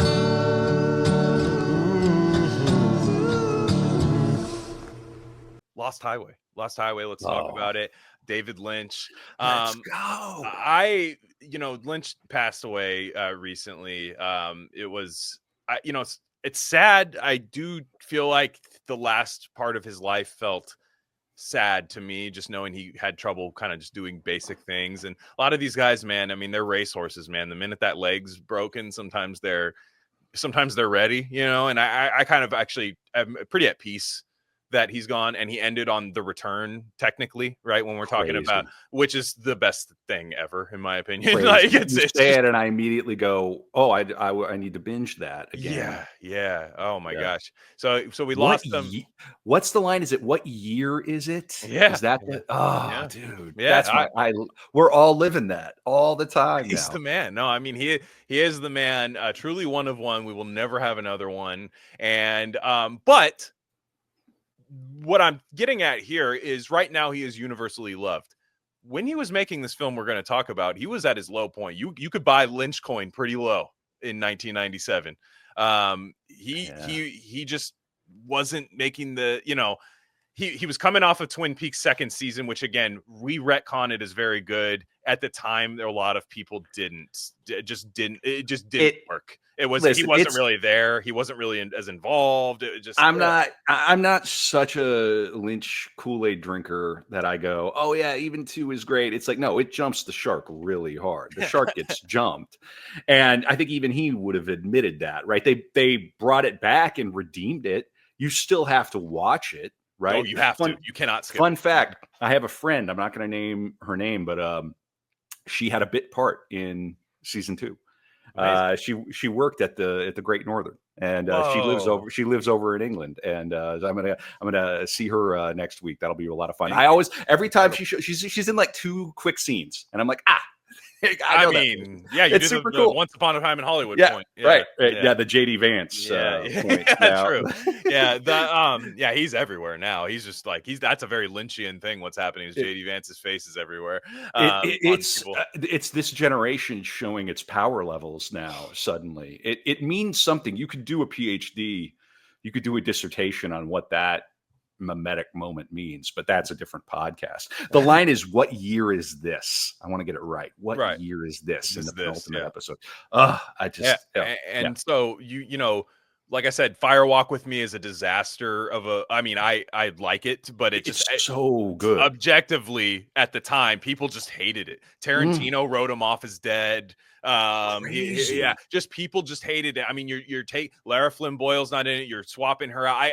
I can kind of see what people, because it's a total tonal shift. I mean, but then what's great, what the that genius performance that she gives. Yeah, go ahead. The genius of it is that the return ties everything together. Even the stuff you might not like about it is like, how did you do this in 30 years, dude? Like over a span of 30 years. And I think it was Jack of the Perfume Nationalist was saying he's like, it felt like the show ran continuously, but you hopped in at times. And like that is like when you see Kyle MacLachlan with his Black Lodge thing and the long hair and stuff, you're like, oh, is that just might be what Kyle MacLachlan looks like now, you know? Or like you figure it feels like a long soap, you know, but again, he's doing these like New York City garbage commercials, all of these things. Like to be honest, people view it now as like a pretty, Lynch, he's so quirky. He took those things. I'm like, he might have needed to.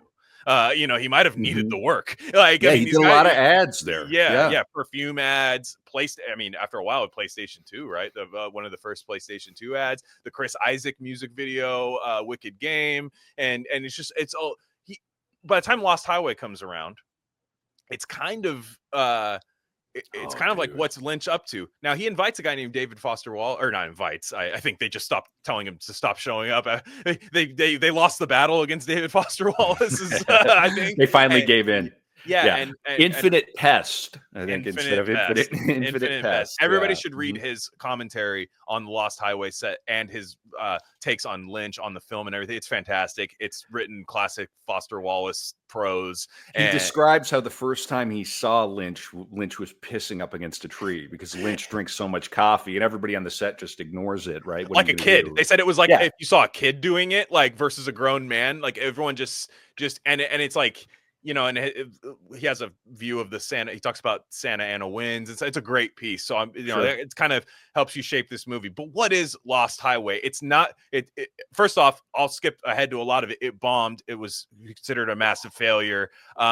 People laughed about it. People thought it was stupid. People think it means nothing. What it is, though, I think is the absolute maximum you can take an LA noir and project a true crime case in O.J. Simpson into there, and inject into a classic noir, right? To where you have jazz musicians, all of the tropes, you know, porn rings, all of these Chandlerian things that you're going to see. The VHS tape on the doorstep. Yeah, creepy. All of that stuff where it almost feels like it's like there's times where you can't tell when this movie's made in terms of like things, and then it slaps you in the face with like Rammstein, and you're like, oh, this is made in 1997. Like it's so amazing. I mean, this movie is another movie that just would never get made. It was the perfect storm. Crazy. It would never get made again. It's softcore Skinamax pornography mixed with noir.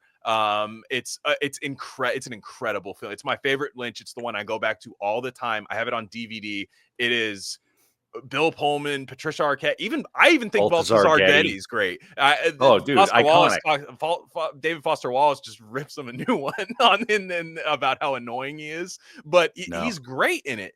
The oil rig, and that's another noir trope within it too. Isn't that funny? There's so many tropes within it. The oil tycoon's kid. Yeah. Like it's the Getty oil, Right. the kind of fail grandson. He wasn't a fail son, but let's just say that he is kind of being put into a movie, that part of it. And then you have Robert Blake, who, what did Robert Blake do? He killed his dang wife. And Robert Blake's role in this is iconic. And I'm doing his eyebrows right now, the eyebrowless eye raise. It's scary. It's terrible. The first time you see Robert Blake, there's music, and it stops, and everything stops. Time stops. Obviously. Dude. I could go on and on, but let's talk about it, Kevin. Your experience with Lost Highway, your experience with Lynch. I want it all. Oh, wow. All right. Sheesh. I worked at a video store in North Dakota. That was one of my jobs. Video Max, it was called. It was like a Blockbuster knockoff because we were the small town across the river. The people in Bismarck the joke was, you tell your sister not to drink the water in Mandan or else she'll come home pregnant. We were sort of the rough side of the river. And those downward spiral kids, they're fucking scary, those kids in those 9 Inch Nails shirts, man, you gotta watch out. Really though, we would terrorize people. Different times. And I remember I went through every single thing I could get my hands on, every weird piece of media I could get my hands on. I watched everything. It's probably one of the reasons I'm the way that I am now. I mean, I took every single, they could have not paid me anything and I would have worked there just because every night I would bring a different VHS home. I saw so much cool stuff that just cracked my brain wide open. Train Spotting back in the day. And I was there for the VHS to DVD transition, which was a big deal. One weekend I went away and I came back and everything was DVDs now. Saw Naked, the great Mike Leigh film. If you're not familiar with Naked, Glen Rockney, you I am familiar, unfortunately. You're not a fan, huh? Okay. I can't do Gen X riffing. Like, all right. The Gen X kind of woe is me thing for too long. I'm probably just that many years older than you. I get it. I get my lip. Yeah. But in any event, brought this home and I must have seen it on VHS. And I had my little TV in the basement and I remember distinctly watching the film. And I used to have I was a nail biter. I was a very nervous kid. I was a very nervous young person. How did did anybody try to stop you from doing it? Oh, yeah. Oh yeah! Did you ever have the finger shit? Yes, and the stuff that makes your fingers taste like shit. And then you end up biting through that. Yeah. Oh yeah, dude. I had that too. Bloody. Yeah. No, I had a lot of fucking anxiety as a kid. I sometimes sit peacefully and just enjoy it because I'm like, I remember distinctly how much anxiety I had when I was younger. It's horrible. But in any case, I remember that film. I remember going into a state of trance and coming out of it kind of 40 minutes into the movie, realizing I was like curled up biting my nails because the film was having such a profound sense of like horror, terror. It's truly one of the most frightening films ever made. Didn't understand a damn thing about what I was watching. Right. Really. And, it was probably the second David Lynch movie that I had, or third, because I remember they showed us Elephant Man in school, which I love that film. Then I must have seen Dune, which I still love. I have a real soft spot for you and David Foster Wallace disagree on that one. Well, I mean, I'm not a big DFW head. I respect it, but I've never been a big DFW. I've never read anything from him other than some short stuff. I haven't done the Infinite Jest thing. You may have picked this up, but that whole Northeastern prep school Amherst circuit of people, I am alien to them. They are alien to me. The thing about DFW is I know he comes from different things. I am really. I'm really scared of people that I think that have the bad qualities that I have, his rambling and kind of like roller coaster style of back up and down. I kind of hate that about myself sometimes. I like it sometimes, but it's not a thing. But I'm kind of like, I'm really scared to read him because I feel like it's like somebody showing like a home video of me doing something stupid, Right. like Yeah, I see that. in front of like a new girlfriend, like it's your parents, Kind like, of, so yeah, it's just, I don't know. yeah, He scares me. He scares me. sure. The cringe of the mirror. He had his The own downward mirror spiral darkly too. cringe. Yeah, for sure. Yeah, Yeah, he really suffered a lot. yeah. But yeah, and then it must have been the third Lynch that I saw. And again, I just remember it landed on my head like a ton of bricks. And I remember having, at that point in my life, I was just looking for art that would make me feel something. Just give me something and this made me feel something. And I remember thinking, I've never seen anything else like this. This is so unusual. And it's like a dream within a dream within a fantasy. And that much is clear. And then the fun of that film, of course, is that it's this perpetual loop. And it really is this. Yeah. There's this great kind of almost metaphysical statement in it where you could watch it as somebody's kind of, as a soul trapped in hell or in purgatory, going on this endless loop. And what a wonderful sort of Dantean metaphor in the American sense. If OJ Simpson, when OJ Simpson lands in hell, right, assuming he did it, he's going to be driving. We haven't found the real killer, so don't incriminate. We haven't. Fair enough. Yeah, no, I don't want to libel anybody. Yeah. But I mean, what was it? A Ford Bronco? He's going to be driving that car, being chased over and over and over and over again. And that's what that film is.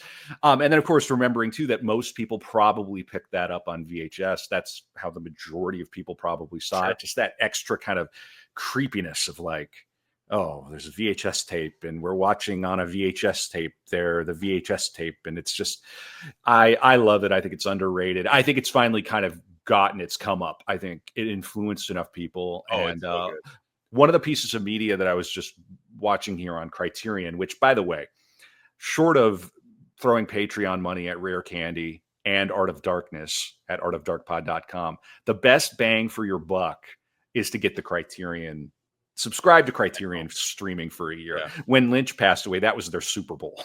Yeah. Like, they went buck wild. They put everything on there, and they have all these great little making of Lost Highway. Here's Patty Arquette talking about it. Here's David Lynch talking about it. One of the other people, one of the cast or somebody involved said, people are going to look at Lost Highway the way that they would have looked at one of Picasso's Cubist things. That's what it is. It's like a Cubist film where you don't know whose POV you're in at any given moment, but you can watch it 10 times and kind of piece it together. Mm-hmm. And it's interesting. I think I finally understand it. Like you said, I watched it probably 2 times. One time I had it on. I'm newer to Lynch. I didn't grow up watching stuff like this. I just didn't. Man. Like, I grew up watching, the most I would watch, like, not high art, but cinema was like Goodfellas, Scorsese, just things like that. I never had, exactly. And I'm glad I grew up that way. I'm glad I'm taking this stuff in later, because sometimes people are insufferable. Your episode on, the whole cinephile up nose in the air. No, that's for the birds. It's the same with theater. Everybody, yeah. But your episode on Friedkin was really good. Oh, thanks. Yeah, his autobiography is unbelievable. I mean, it's sorcerer, and he reads it. Oh, that's cool. So he's just got that. He's got that ornery just voice that just kind of fuck that guy. Just like he's doing. Yeah. It's amazing audio. I highly recommend the audiobook. Anybody who just you can kind of hop in and out of it. It's really fun. But yeah, I mean, Friedkin, the man, absolutely. He is kind of that.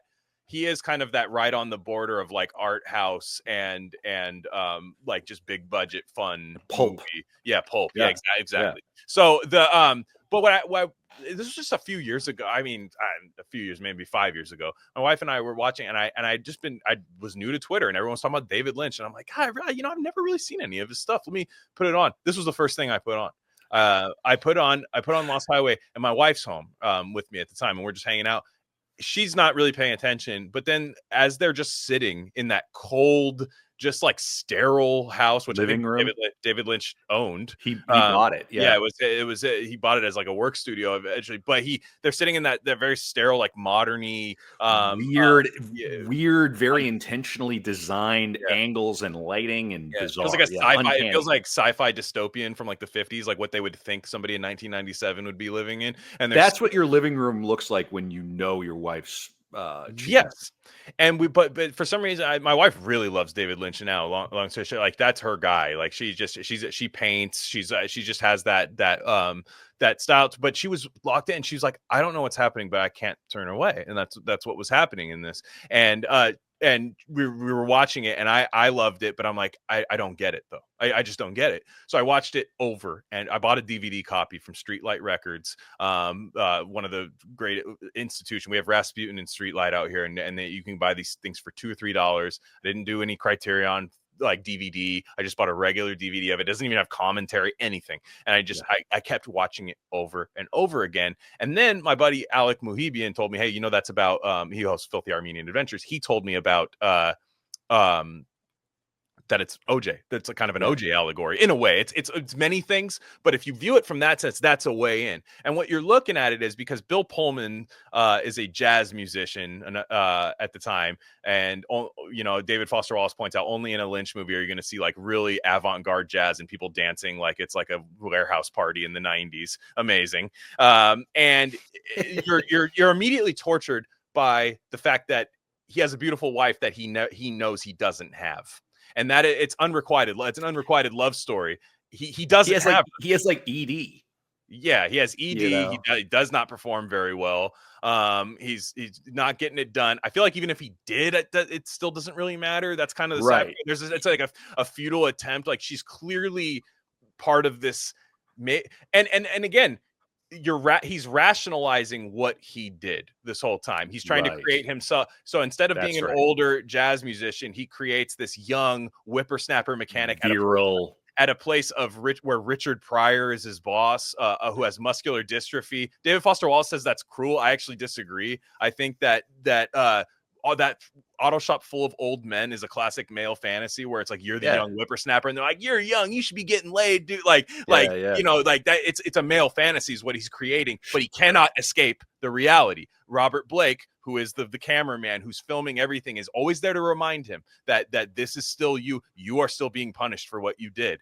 And so as the murder there's a really cool transition from Bill Pullman to Balthasar Getty that happens when he's locked up in prison. And there's some silly Lynchian humor in that. But, it's just crazy when you try and you picture like OJ, maybe what Lynch is saying, maybe OJ doesn't believe that he did it and is putting mental blocks and reconstructing reality to never get to that thing, to never get to that conclusion. But what if he does hit a wall? What if there is this entity that reminds him that, hey, not only did you do it, but she never loved you. You're kind of a loser. And no matter what you do, no matter what, and we see you and we saw you do it. And it starts with that really cool, like you said, time loop. The Dick Laurent is dead. Mm-hmm. And it's him, and the reveal is that it's him saying it to himself. So crazy. It's just, and then the soundtrack. That soundtrack, that's one of those 90s soundtracks that changed everything. There were soundtracks, The Crow, Train Spotting. Back in the day, we had our CD books full of shit, and everybody had certain soundtracks on there, and they were a way in. And this would have been one Trent of them. Reznor, he's on it. And what do you have? I by the Smashing Pumpkins, banger.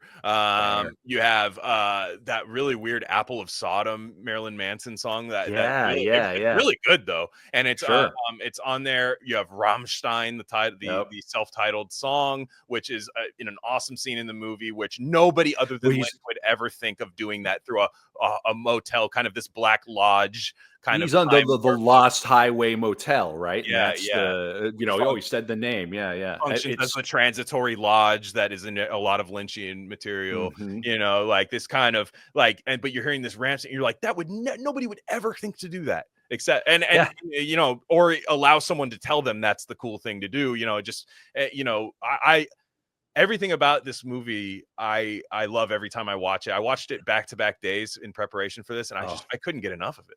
It's so good. It's such a vibe to throw on. And there's this queasy undercurrent of mob shit and, Mr. Eddie, Mhm. and that weird, hilarious revenge fantasy around tailgating. Like we've all wanted to do that. We've all wanted to, punish a guy for tailgating us. Mhm. Yes. And just sort of ironically humorous, just really funny. Mr. Eddie waving his gun in his face, and it serves a dramatic purpose, but it's tonally so different from the rest of the film. Yeah. And God, even just little lines like the detectives chasing the young protagonist. They say, Yeah. Gets more "Motherfucker pussy gets than a more toilet. pussy than a toilet seat." What a line! You never Yeah. forget it.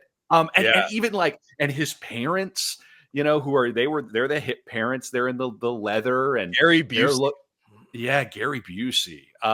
Henry Rollins has a cameo. He's one of the Yeah, the guy you from know. Lebowski. I can't remember his name too. The guy who's the landlord in Big Lebowski is one of Oh the yeah. prison Oh, guards. is he? Okay. The guy who's like, "Hey, dude, tomorrow's the 10th."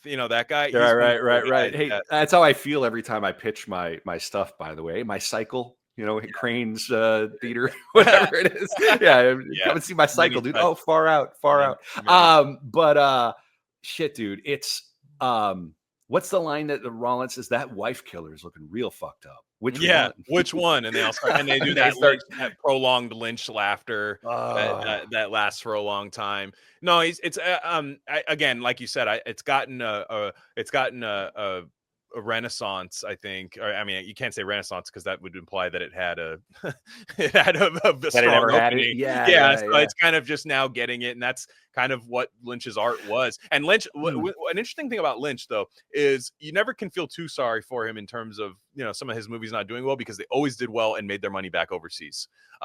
Europe got it. Europe understood I Lynch. love the French. Japan too. Japan with Yeah. Silent Hill, all these they love Lynch over there, so they get it. And I'm a big French guy too. I love the French. Yeah, I mean French cinema is incredible.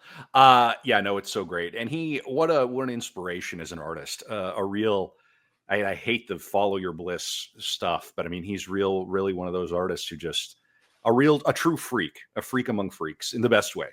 right? And he took that unique thing he had in him, that desire to mummify Mhm. mice and collect bird skeletons and to Yeah. look at death. They talk about back in Philadelphia, he would go visit the morgue and he would dress up to go see the morgue, and never, you never get the impression like the people around him talking that that any of it was pretense. This is what he was about. And just, he took it all the way. He took it as far as anybody's ever taken it. Yeah, and like I said, to tie it in with the downward spiral, what I was talking, my listen of downward spiral had me thinking of a guy trying to reconstruct a persecution complex to get out of accountability for anything, and you're Yeah. listening to this happen. What's happening in Lost Highway? Even when the Bill Pullman main character has reconstructed this entire new persona and everything, he still ends up killing somebody, and he's reminded by the woman he actually killed, like, you did this.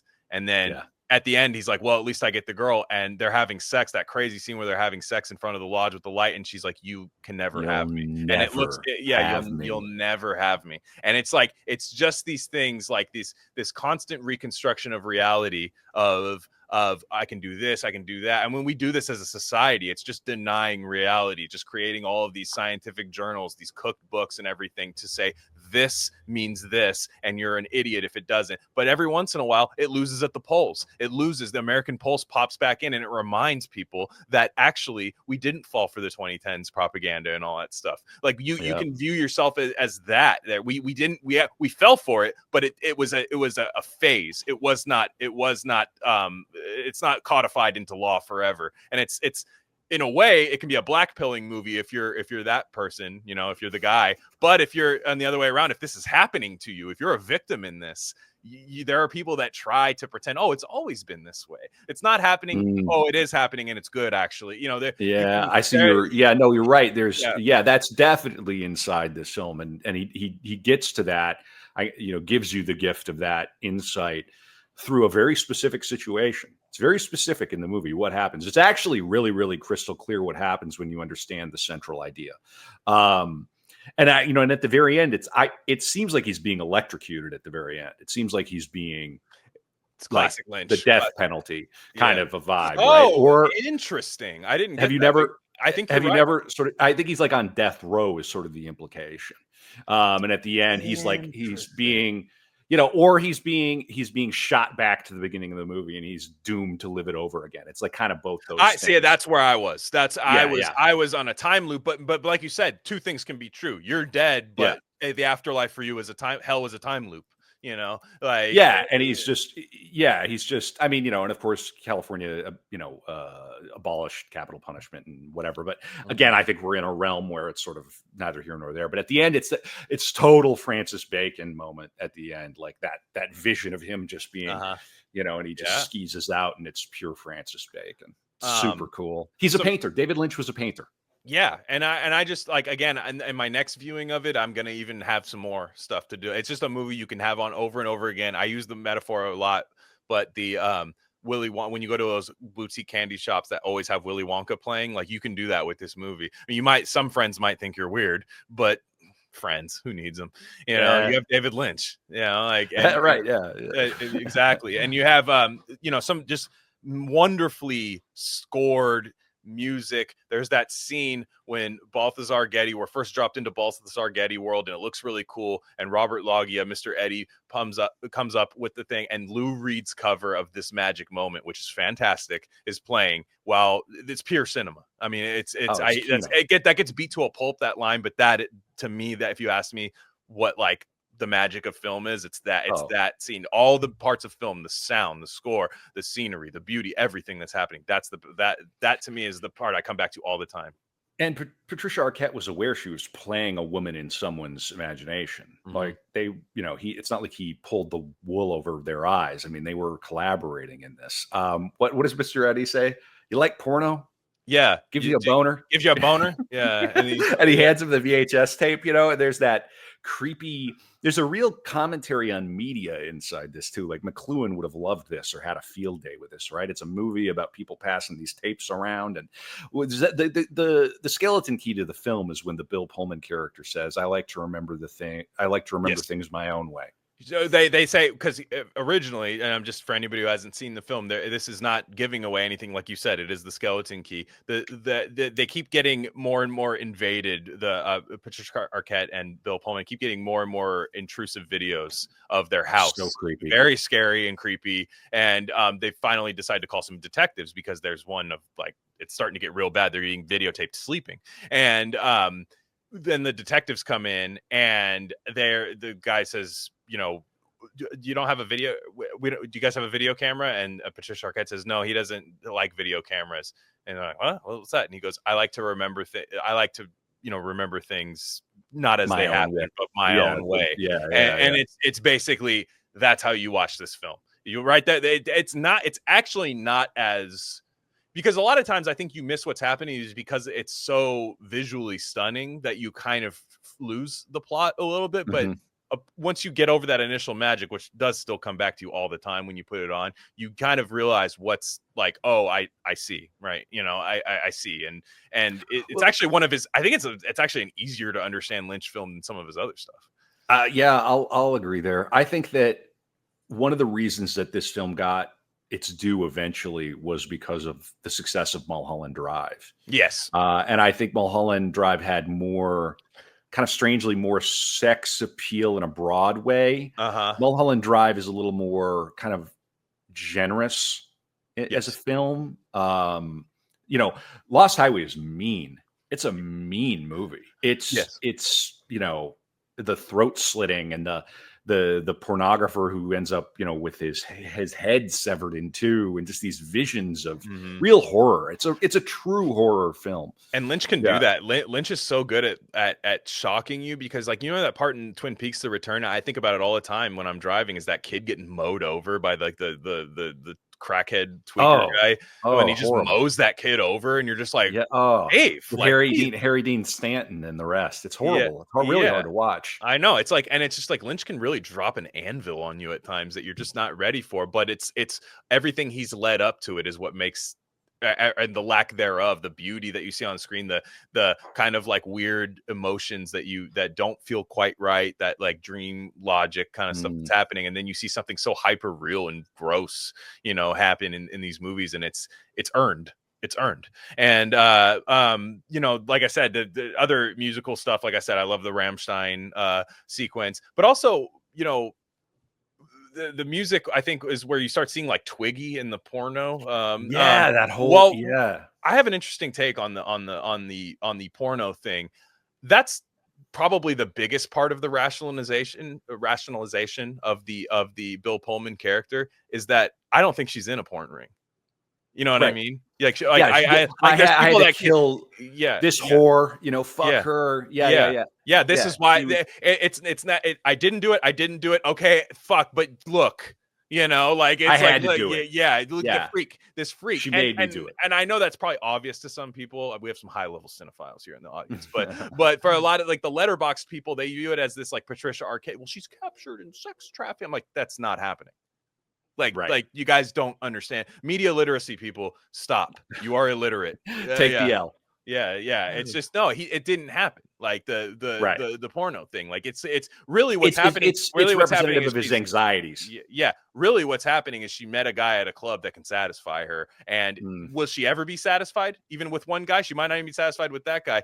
But it's this unrequited love story where, and both genders do this, when you hear the story, like, oh, and he was terrible. Oh, and she was the worst. And so it's like, well, you're still hung up on it. So, and this is just that real, like, oh, and she was, but like with OJ Simpson, there was one of his good friends, Marcus Allen, who was another NFL running back. He, found out Nicole Brown Simpson was messing around with him, afterwards. It was afterwards, but still, it's like, that's your buddy. And it's like, you picture OJ in a voyeuristic, like Hitchcockian sense.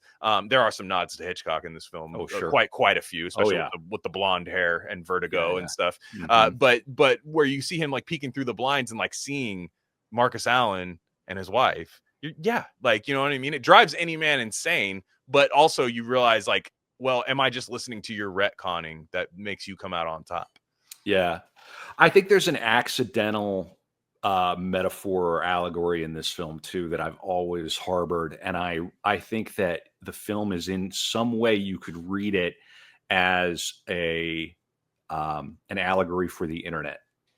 I think that what made the internet? Pornography.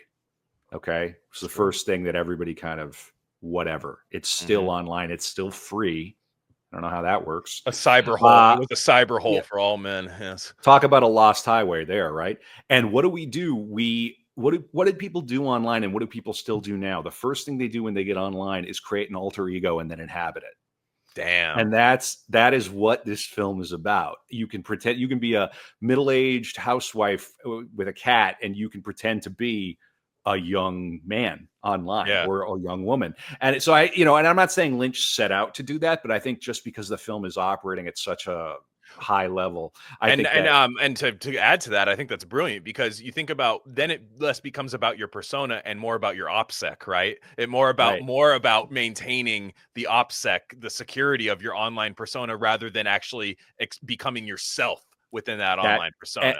And I think this ties into all that old MK Ultra stuff. And I think that that never ended. They just brought it to scale, and you interact with it every day on X.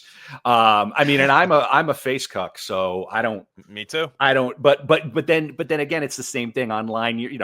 Are you yourself online fully? Can you be? No. I mean, and I know I have arguments with people online. I try not to argue online, but it's like, I know there are these whole stories we tell ourselves about other people online. And if we really sat down in a room together, we'd all get along just fine. There's a lot of like, it's an alter ego whenever you log in.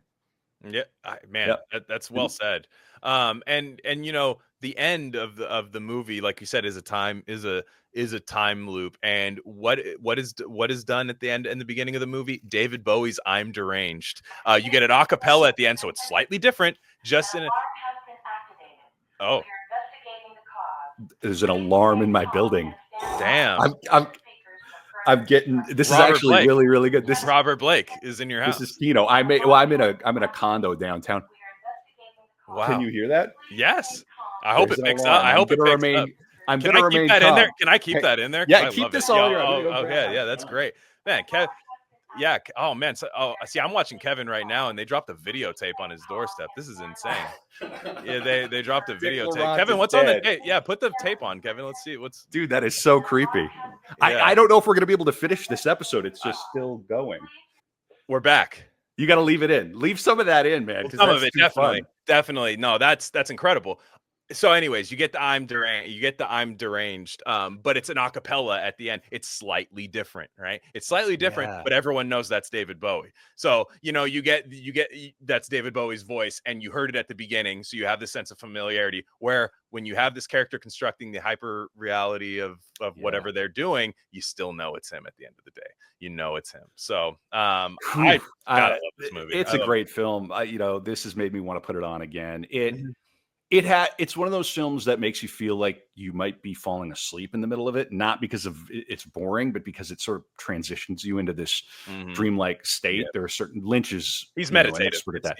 Yeah. Very meditative. I would love to see it in the cinema. I'll Yes. confess I've never seen it in the cinema. I have seen Blue Velvet on the big screen, and it's just such a cool experience.